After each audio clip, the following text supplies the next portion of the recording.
I never thought my desire to help my sister would end up tearing my family apart. But that's exactly what happened when I decided to stop being everyone's ATM. My name is Chloe Chen, 32 years old, and until 6 months ago, my life followed a predictable rhythm. Wake up at 5:30 a.m., hit the gym, shower, and arrive at my office by 8 a.m. sharp. As regional sales manager for a pharmaceutical company, my days were filled with conference calls, team meetings, and client lunches. I had worked hard for my position, having started as an entry-level sales representative 8 years ago. Now I led a team of 15, and last year we exceeded our targets by 23%. I had a nice apartment downtown, a healthy 401k, and was eyeing a promotion to national sales director within the next 2 years. Then came the phone call that changed everything. It was a Tuesday evening in October. I had just walked through my apartment door, kicked off my heels, and was contemplating between takeout or a sad microwave dinner when my phone lit up with my mother's name. "Chloe, you need to come over right now." Mom's voice trembled. "It's Melissa. Rick's left her." My stomach dropped. Melissa, my 29-year-old sister, had married Rick Thompson straight out of college. They had 2 children, Emma, now 7, and Jacob, 5. Unlike me, Melissa had chosen family over career, becoming a full-time mom after Emma was born. Rick, an accountant at a mid-sized firm, had been the sole breadwinner. "What happened?" I asked, already grabbing my car keys. "He's been having an affair with someone from work," Mom choked out. "He told Melissa this morning that he's leaving her for this woman. She's devastated, Chloe. The kids don't know yet." I arrived at my parents' suburban home 30 minutes later to find Melissa curled up on our childhood couch, her eyes red and swollen. My mother hovered nearby, clutching a box of tissues, while my father paced the living room, muttering about that good-for-nothing son of a bitch. Melissa looked up when I walked in. Her face crumpled. "He says he doesn't love me anymore, Chloe, after 8 years of marriage, just like that." I sat beside her, putting an arm around her shoulders. "I'm so sorry, Mel. What a complete asshole." "What am I going to do?" she whispered. "I haven't worked in 7 years. I don't have any money of my own. The house is in both our names, but I can't afford the mortgage payments." "You'll stay here until we figure things out," Dad declared firmly. "We have plenty of room." Mom nodded. "And Rick will have to pay child support. That's the law." I squeezed Melissa's hand. "We'll all help you get through this, whatever you need." Little did I know that those 5 words, "whatever you need," would come back to haunt me. In the days that followed, Melissa and the kids moved into our parents' house. Rick moved in with his girlfriend, a 26-year-old junior accountant named Brittany. The divorce proceedings began, and the reality of Melissa's situation became clearer. Although Rick would pay child support according to the state guidelines, it wouldn't be enough to maintain the lifestyle Melissa and the kids were accustomed to. Furthermore, it would take time before the court finalized any support arrangement. 2 weeks after the separation, I was having lunch with Melissa at a cafe near my office. She looked better than she had the night of the bombshell, but exhaustion still lined her face. "Rick's being difficult about the temporary support," she sighed, picking at her salad. "His lawyer says he'll only pay the minimum until the court order comes through." "What a jerk," I muttered, feeling a surge of anger toward my soon-to-be ex-brother-in-law. "How are you managing for day-to-day expenses?" Melissa's eyes welled up. "Mom and Dad are helping, but they're retired, Chloe. Their fixed income only stretches so far. I'm looking for jobs, but with my outdated resume and no recent work experience." She trailed off, her voice breaking. I reached across the table and squeezed her hand. "Listen, I can help. I've got some savings. Let me cover your credit card bill this month." Relief washed over her face. "Oh, Chloe, are you sure? I promise it won't be for long, just until I get back on my feet."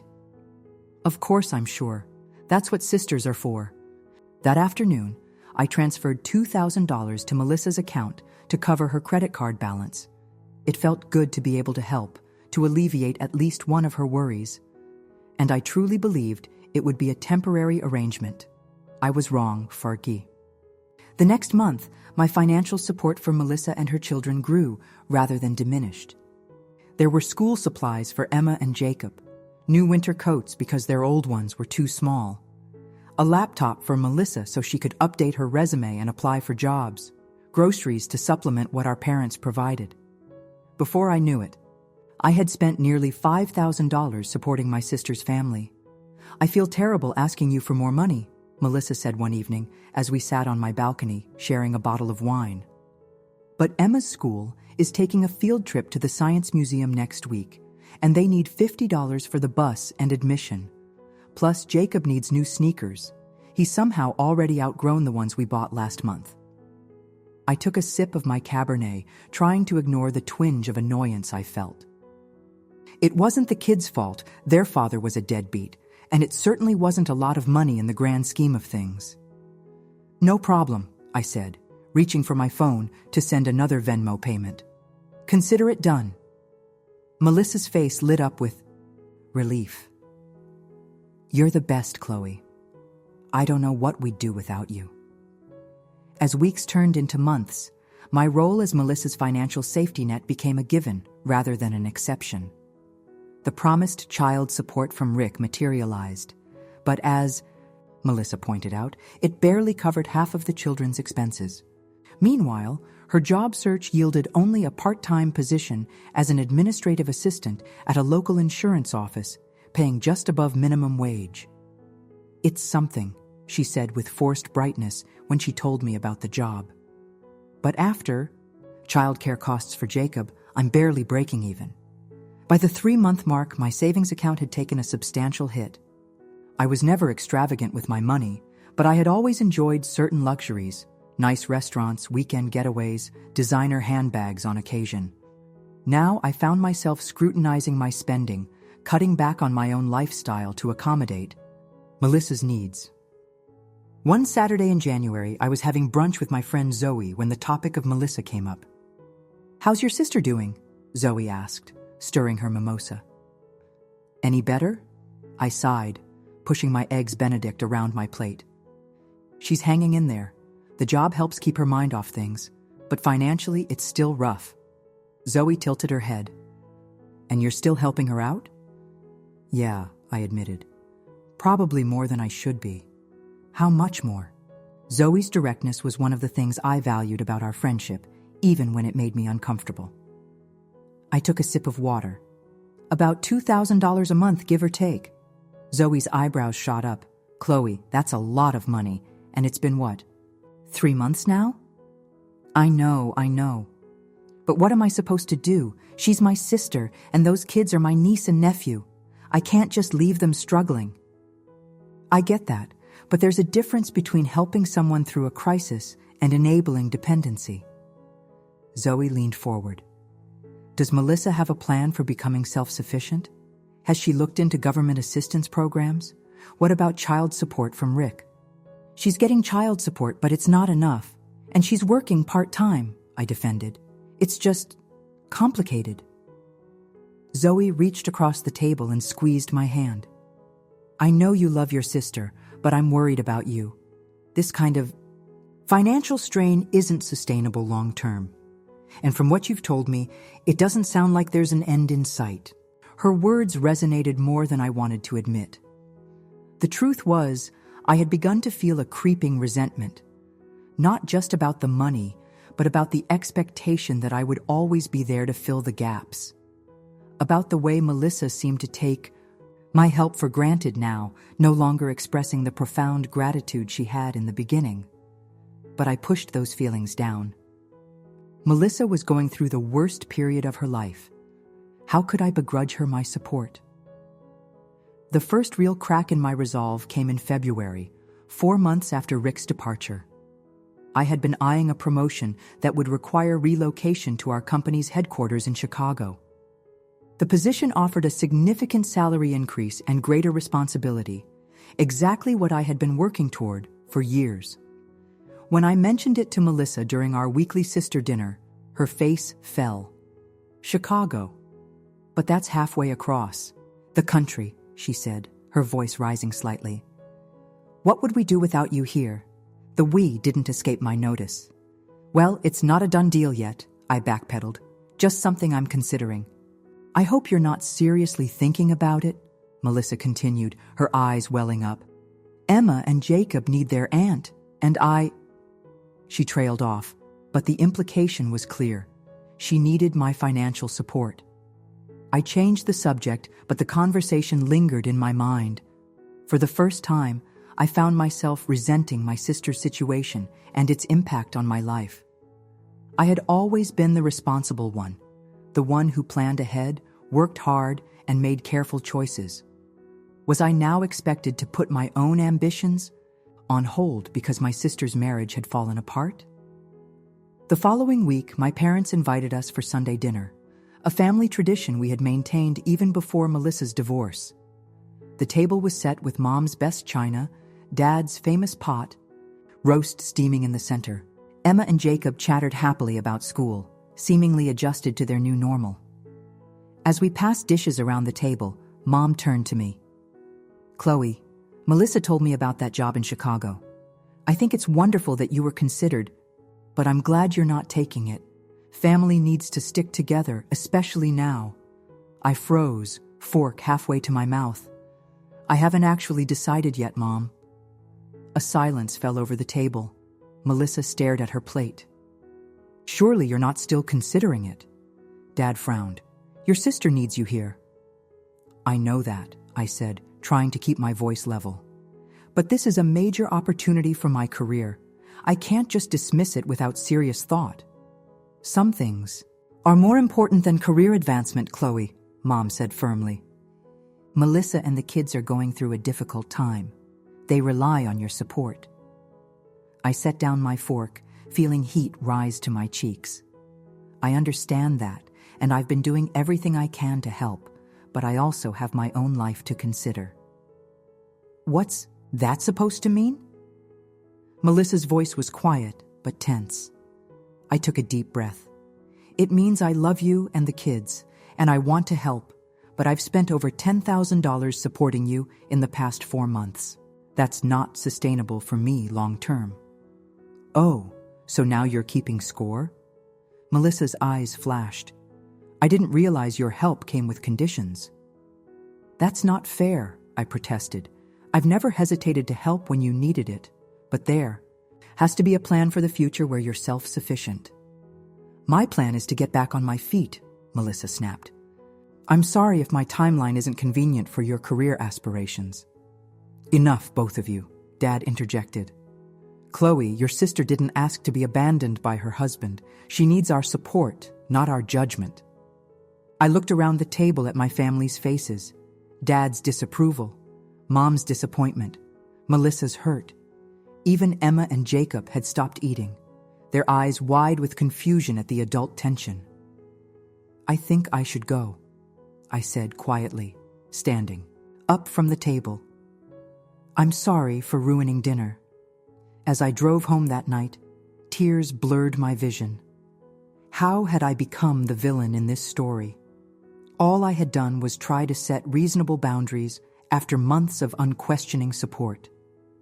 Yet somehow, I was made to feel selfish for wanting to pursue my own goals, for questioning the open-ended nature of my financial commitment to Melissa. The next morning, I called the HR director and expressed my continued interest in the Chicago position. It was time to prioritize my own future. 2 days later, I received the formal offer for the Chicago job. The salary was even better than anticipated, with a signing bonus that would help cover relocation costs. I had 48 hours to accept or decline. I stared at the offer letter on my laptop screen, my thoughts churning. This was everything I had worked for, a chance to advance my career, to challenge myself in new ways. But accepting meant leaving Melissa and the kids behind at a critical time. It meant withdrawing not just my emotional support, but my financial assistance as well. Could I live with that decision? Would the guilt overwhelm any satisfaction I might feel in my new role? I closed my laptop without responding and reached for my phone. I needed to talk to someone who would give me an unbiased perspective, someone who wasn't emotionally invested in my family dynamics. I called my mentor from my early days at the company, Sandra Martinez, who had since retired to Florida. Sandra had always given me straight talk, even when it wasn't what I wanted to hear. "Chloe, darling, what a lovely surprise," she answered warmly. "How are you?" "I'm struggling with a decision," I admitted. "I was hoping for your advice." I explained the situation: Melissa's divorce, my financial support, the family pressure, and now the job offer in Chicago. Sandra listened without interruption. "That's quite a dilemma," she said when I finished. "Tell me, what does your gut say?" "My gut says, take the job," I replied immediately. "But then I feel guilty for even thinking it." Guilt is a powerful emotion, but it's not always a reliable guide. Sandra's voice was gentle but firm. "You've been incredibly generous with your sister, both emotionally and financially. But there's a difference between helping someone through a crisis and becoming their permanent solution." That's what Zoe said too. "Smart friend," Sandra chuckled. "Look, Chloe, your sister's divorce is unfortunate, but it's her life journey to navigate. You can support her without sacrificing your own future. In fact, in the long run, you might be able to help her more effectively if you advance in your career." "But what about the immediate future?" I asked. "If I move to Chicago, I won't be able to provide the same level of financial support. Then Melissa will need to find other solutions," Sandra said simply. "Government assistance, child support modifications, additional work hours, budget adjustments. These are all paths she would eventually need to explore anyway, unless you were planning to subsidize her indefinitely." I sighed. "When you put it that way, it sounds so straightforward." "It's not straightforward at all," Sandra corrected me. "It's messy and emotional and complicated by family dynamics. But at the end of the day, you can love your sister deeply and still prioritize your own well-being. In fact, I'd argue that's the healthiest approach for everyone involved." After hanging up with Sandra, I sat with my thoughts for a long time. She was right. So was Zoe. I had been so caught up in being Melissa's lifeline that I had neglected to consider the long-term implications for both of us. I opened my laptop and accepted the Chicago position. Then I texted Melissa, asking if we could meet for coffee the following day. We needed to have a difficult conversation. Melissa chose a small cafe near our parents' house. When I arrived, she was already seated, a large latte in front of her. She smiled when she saw me, but it didn't reach her eyes. "So," she said as I sat down, "I'm guessing this is about Chicago." I nodded, taking a deep breath. "I've accepted the position, Mel. I start in 3 weeks. Her face fell, but she quickly composed herself. "I see. Well, congratulations, I suppose." "Thank you," I said, feeling awkward. "But we need to talk about what this means for the current arrangement." "You mean the money?" Melissa's voice was flat. "Partly, yes. Moving to Chicago means higher living costs, at least initially. And while my salary will increase, I won't be able to continue sending the same amount each month." Melissa's eyes welled with tears. "So you're cutting me off? Just like that?" "Not cutting you off," I clarified gently. "But we need to establish some boundaries. I can continue helping with specific expenses for the kids, school supplies, extracurriculars, that kind of thing. But the general living expenses need to come from somewhere else." "From where exactly?" Melissa's voice rose slightly. "My part-time job barely covers childcare. Rick's child support is a joke. Mom and Dad are on fixed incomes." "I know it's not easy," I acknowledged, "but there are resources available. Have you looked into SNAP benefits, housing assistance, legal aid to potentially increase child support?" "So, now I'm supposed to go on welfare?" Melissa's cheeks flushed with anger or embarrassment. Perhaps both. While you take your fancy new job in Chicago? I felt my own frustration rising. That's not fair, Mel. I've supported you without question for months. I've put my own financial security at risk, but I can't be your permanent solution. I never asked to be in this position, she shot back. I didn't ask Rick to leave me for his girlfriend. I didn't ask to be a single mother with outdated job skills. I know that, I said softly, and I'm not blaming you for any of it. But the reality is, I need to make choices that are sustainable for my future too. Melissa wiped angrily at a tear that had escaped. It must be nice to have that luxury, to just decide that supporting your family is no longer convenient.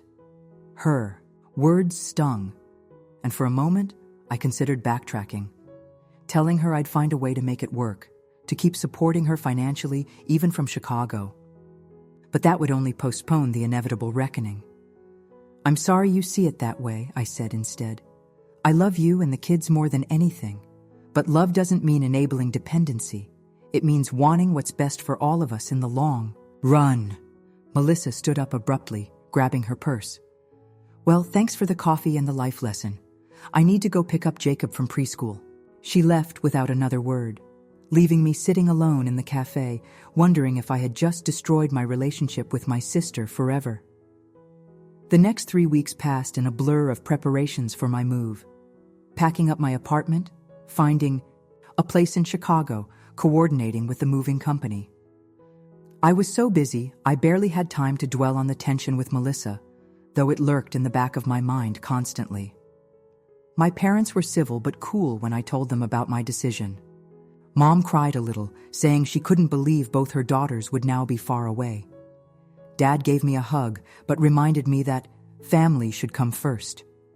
Neither explicitly mentioned my withdrawal of financial support from Melissa, but it hung in the air between us, unspoken but palpable. The day before my departure, I tried calling Melissa to say goodbye, but she didn't answer. I left a voicemail asking her to bring the kids over to my nearly empty apartment that evening so I could give them proper hugs before leaving. To my surprise, she showed up around 7 p.m., Emma and Jacob in tow. The kids ran to me immediately, wrapping their arms around my legs. "Are you really moving far away, Auntie Chloe?" Emma asked, her eyes wide. "Yes, sweetheart," I said, kneeling to her level. "But I'll visit often, and we can FaceTime all the time." "Will you bring us presents when you visit?" Jacob asked hopefully, making me laugh despite the tension. "Jacob," Melissa scolded, but there was a hint of a smile on her face. I had prepared small going-away gifts for each of them. For Emma, a journal with her name embossed on the cover and a set of glittery gel pens. For Jacob, a Lego set featuring his favorite superhero. And for Melissa, a silver necklace with 3 intertwined circles representing her and her 2 children. "I want you to know that even though I'm moving away, you're still my priority," I told Melissa as she examined the necklace. "I'm still your sister, and I'm still their aunt. That doesn't change." Melissa nodded, her expression guarded. "Thank you for the gifts. They're thoughtful." The visit was brief and somewhat strained, but I was grateful it happened at all. When they left, I hugged each of them tightly, promising to call as soon as I was settled in Chicago. The next morning, as the movers loaded the last of my boxes into the truck, I took one final look around the apartment that had been my home for the past 5 years. It felt like I was closing a chapter, not just on my living situation, but on my role within my family. For the first time in my adult life, I was prioritizing my needs over others' expectations. It was both liberating and terrifying. My first few weeks in Chicago were a whirlwind of new experiences. The job was challenging in all the right ways, my colleagues welcoming and supportive. I found a cozy apartment in a neighborhood filled with trendy restaurants and boutiques. On weekends, I explored the city, visiting museums, walking along Lake Michigan, and sampling deep dish pizza. But beneath the excitement of my new beginning lurked a persistent guilt. I called my parents weekly, conversations that remained polite but somewhat formal.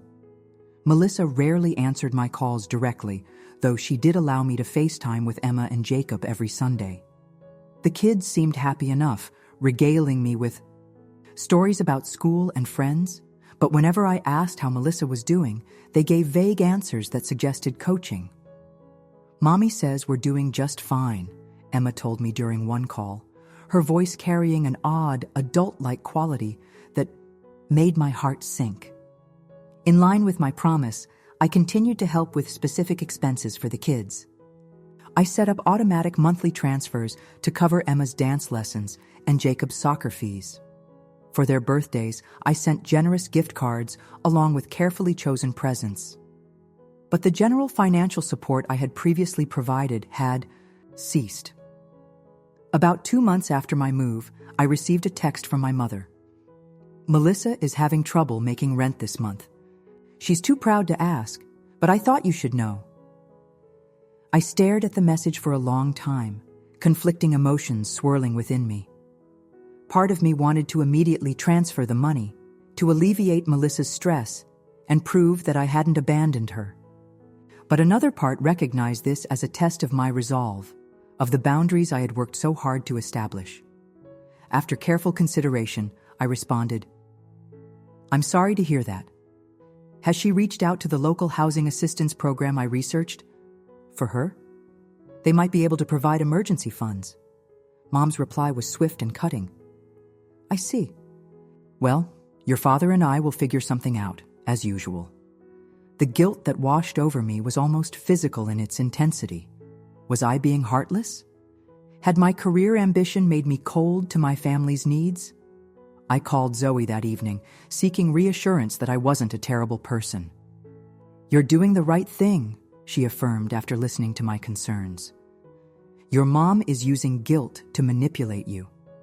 If Melissa genuinely needed help, she could have reached out directly, had a conversation about it, worked with you to find a solution. But what if she really can't make rent? What if they get evicted?" "First of all, that's unlikely," Zoe pointed out. "Your parents would step in before that happened. Second, if things are that dire, there are social safety nets designed precisely for these situations. Assistance programs, payment plans with landlords, even legal aid. But Melissa needs to be proactive about accessing those resources." "I know." "You're right," I sighed. "It's just hard to stand firm when I know I could easily solve the problem by sending money." "Could you, though?" Zoe challenged. "Or would you just be postponing the inevitable? Because next month, there will be another crisis, another urgent need. At some point, Melissa has to develop her own financial resilience." Zoe's words echoed in my mind over the next few weeks as I maintained my position despite occasional guilt-inducing texts from my parents. As far as I knew, Melissa had managed to pay her rent somehow, though she remained distant in our limited interactions. Then, about 3 months after my move to Chicago, something unexpected happened. I received an email from Melissa with the subject line, "Thank you." Intrigued, I opened it immediately. "Chloe, this is probably long overdue, but I wanted to say thank you. Not just for the financial help you provided after Rick left, though that was literally a lifesaver, but for forcing me to stand on my own 2 feet these past few months. It hasn't been easy. I was angry with you for a long time, but looking back, I can see that you were right. I was becoming dependent on your support in a way that wasn't healthy for either of us. Since you left, I've had to make some hard choices and take some difficult steps. I applied for government assistance, which was humbling but necessary. I found a better-paying full-time job at an insurance company where I can use my organizational skills. The hours are family-friendly, and they offer benefits including childcare subsidies. Most importantly, I went back to court about child support. Rick tried to fight it, but the judge ordered an increase based on his actual income, not the lowballed figure he initially reported. Between that, my new job, and some careful budgeting, we're managing okay. The kids miss you. We all do. I hope when things are less raw, we can rebuild our relationship. Despite everything, you're still my sister, and I love you. Melissa, I. Read the email 3 times, tears streaming down my face. Relief, pride, and a tentative hope all mingled together. Melissa wasn't cutting me out of her life. In fact, she was acknowledging that my difficult choice had ultimately pushed her toward greater independence. I responded immediately. Mel, you have no idea how much your email means to me. These past months have been so hard, feeling like I was choosing between my career and my family. I never stopped loving you and the kids, and I never stopped worrying about you all. I'm so proud of how you've navigated these challenges. It takes incredible strength to rebuild your life after such a significant upheaval, and you're doing it with grace and determination. I'd love to visit soon, if that would be okay with you. Maybe over the long weekend next month, we could take the kids to that water park they're always talking about. All my love. Chloe, Melissa replied with a simple, "We'd love that." It wasn't perfect reconciliation, but it was a start, a foundation we could build upon. The visit the following month was slightly awkward at first, but the kids' enthusiasm quickly broke the ice. Seeing Emma and Jacob in person after months of video calls was emotional. They seemed to have grown inches taller, their faces more mature. Melissa looked better than I expected, too. There was a new confidence in her posture, a determined set to her chin that hadn't been there before.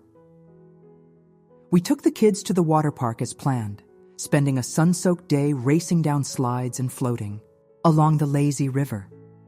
In quiet moments while the children played, Melissa and I began the delicate process of repairing our relationship. It was never about the money, you know, she told me as we watched Emma brave the high dive.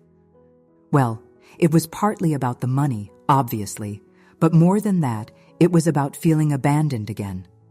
First Rick, then you. I never meant to abandon you, I said softly. I was trying to help in a way that would be sustainable long-term. Melissa nodded. I understand that now. At the time, though, it felt like you were choosing your career over us. It wasn't either or for me, I explained. I wanted both, to advance in my career and to support my family. I just couldn't continue being the primary financial safety net indefinitely. I know, Melissa admitted, and honestly, it was probably the wake-up call I needed.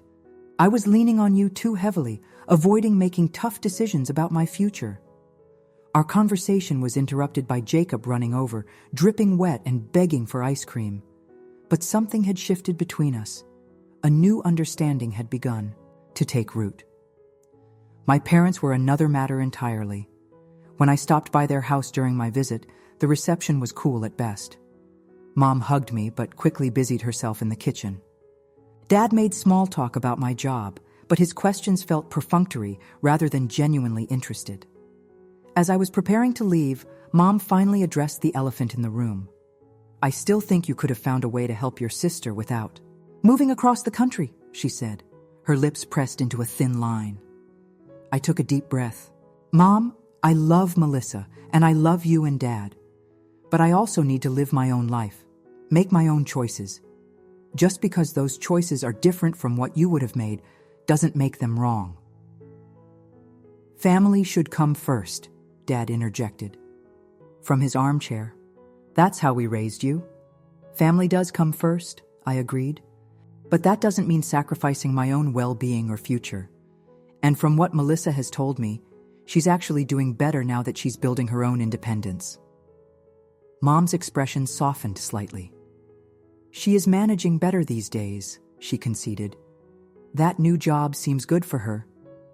And the kids are adjusting well to their after-school program. It wasn't full acceptance of my decision, but it was a crack in their united front of disapproval. I'd take it.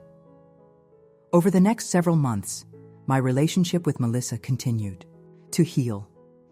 We texted regularly, sharing the mundane details of our lives.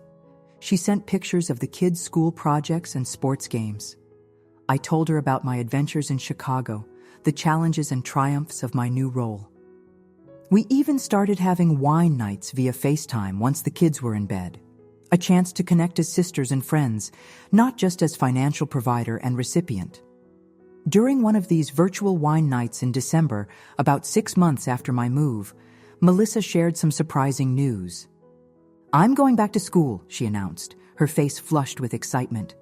"Just part-time for now, online classes at the community college, but I'm working toward a degree in business administration." "Mel, that's fantastic," I exclaimed, genuinely thrilled for her. "What prompted this?" "A few things," she replied, taking a sip of her wine. "Partly my job. I realized I actually enjoy the business side of things. But mostly, watching you pursue your goals made me think about my own. I got married so young, became a mom right away. I never really figured out what I wanted for myself, beyond being Rick's wife and the kids' mom. And now," I prompted. "Now I'm discovering there's more to me than those roles," she said thoughtfully. "Don't get me wrong, being a mom is still my most important job. But I want Emma and Jacob to see that women can be mothers and still have ambitions, careers, identities outside the home. I want them to be proud of me, not just grateful." I felt a lump form in my throat. "They already are proud of you, Mel. I'm proud of you too. I couldn't have done it without you," she said softly. "Not just the financial help, though, that was crucial, but the example you set, the tough love when I needed it." We talked for hours that night, reminiscing about our childhood, discussing our hopes for the future. For the first time since Rick's departure, we were just sisters again, not caretaker and dependent, not supporter and supported. Just Chloe and Melissa, sharing our lives across the miles. My parents, too, gradually thawed. Mom started calling more regularly, asking genuine questions about my work and life in Chicago.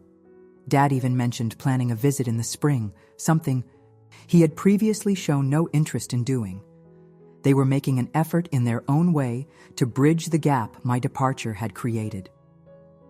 As the one-year anniversary of Rick's leaving approached, I flew back for a weekend to attend Emma's dance recital. Melissa picked me up from the airport, and as we drove to her apartment, a new place she had found on her own, smaller but more affordable than the previous rental, she filled me in on the latest developments. "Rick's getting married," she said, her voice surprisingly neutral. "To Brittany, of course. The wedding is next month." "How do you feel about that?" I asked cautiously. Melissa shrugged. "It stung at first. But honestly, I'm mostly past it. The divorce was finalized months ago, what we had ended long before he actually left. And the kids? They've adjusted pretty well to the co-parenting arrangement. Emma had some questions about the wedding, whether she'd have to call Brittany mom and that sort of thing. But Rick handled it appropriately for once. Told them Brittany would be their stepmom, but I would always be their mom. I studied my sister's profile as she drove. There was a serenity to her that hadn't been there a year ago. A quiet strength that had emerged from the crucible of her divorce and subsequent rebuilding. "You know what's ironic?" she continued. "I'm probably happier now than I was in the last few years of my marriage. Not that it was all bad with Rick, but I had lost myself somewhere along the way. Became this appendage to his life rather than a person in my own right. And now," a small smile played at the corners of her mouth, "now I'm finding my way back to myself, or maybe forging a new self altogether. Either way, it feels right." That weekend was filled with family time. Emma's recital, a soccer game for Jacob, dinner with our parents. There were still occasional moments of tension, especially when Mom made pointed comments about how nice it would be if I lived closer. But overall, there was a warmth and connection that had been missing for many months. On Sunday evening, as Melissa drove me back to the airport, I reflected on the tumultuous year we had all experienced. The rupture in our family relationships, the painful adjustments, the slow healing. None of it had been easy. Yet somehow we had emerged stronger, individually and collectively. "What are you thinking about?" Melissa asked, glancing over at me. "You've gone quiet." Just about this past year, I replied. How far we've all come. She nodded, her eyes returning to the road. It's been quite a journey. Do you ever regret it? I asked suddenly. Not the divorce itself, but how everything played out afterward, the conflict between us? Melissa considered this for a moment. I regret some of my reactions, she said finally. The way I lashed out made you feel guilty for pursuing your own path. But the overall outcome? No, I don't regret that. As painful as it was, I needed to learn to stand on my own 2 feet again. As we pulled up to the departures terminal, she turned to me with tears in her eyes. Thank you, Chloe, for everything. The financial help when I desperately needed it. The tough love when I needed that instead. The unwavering belief in me, even when I didn't believe in myself. I leaned across the console to hug her tightly. That's what sisters are for, I whispered, echoing the words I had said at the very beginning of this journey, but with a deeper understanding of what they truly meant. Walking through the airport. A few minutes later, I felt lighter than I had in months. The guilt that had shadowed me since my move to Chicago had finally lifted. Not because I had reversed my decision or compromised my boundaries, but because I now understood that true support sometimes means allowing others to find their own strength. My phone buzzed with a text from Melissa. Miss you already. Same time. For wine night on Thursday? I smiled as I typed my reply. Wouldn't miss it for the world. Love you, sis. As my plane took off, carrying me back to my new life in Chicago, I gazed out the window at the receding lights of my hometown. I had spent so many years being the responsible one, the fixer, the provider. Learning to step back, to allow Melissa to navigate her own challenges while still offering love and support from afar, had been one of the hardest lessons of my adult life. But watching her rise to those challenges, discovering her own resilience and capabilities, had been worth every difficult moment. Our relationship was no longer defined by financial dependency or obligation, but by genuine connection and mutual respect. In setting boundaries and prioritizing my own well-being, I hadn't abandoned my family as I had feared. Instead, I had helped forge a healthier dynamic for all of us, one where love didn't come with conditions or expectations, but with the freedom for each of us to grow into our best selves. And that, I realized as the plane climbed higher into the night sky, was the greatest gift I could have given my sister, my parents, and myself.